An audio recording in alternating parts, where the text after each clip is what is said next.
বাবা, তুমি তো বলেছিলে আমাকে ফোন কিনে দিবে, কিন্তু এখনো তো দিলে না। আমার সব বন্ধুর ফোন আছে, শুধু আমার নেই। বাবা, আমাকে ফোন কিনে দিবে না? দেখ বাবা, আমার তো এত টাকা নাই। দেখিসই তো কত কষ্টে তোকে মানুষ করছি।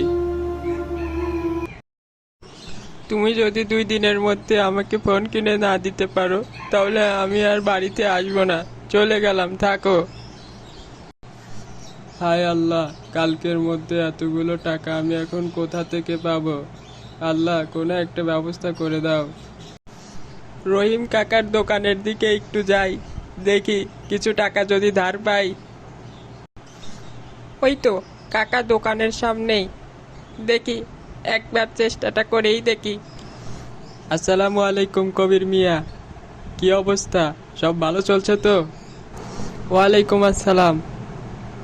আর অবস্থা, ছেলের বায়না শুনে আর কি ভালো টাকা দেয়? ও ফোন কিনতে দেয়, কিন্তু আপনি তো জানেনই আমার যে অবস্থা, ওকে কিভাবে ফোন কিনে দেব? আপনার কাছে তাই এসেছি, যদি কিছু টাকা ধার দেন তাহলে আমার ছেলেকে বাড়িতে নিয়ে আসব।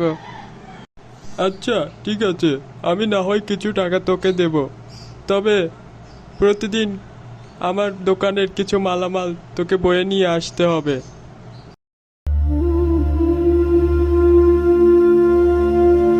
আর পারছি না, আল্লাহ গো, আর কত দূর যেতে হবে?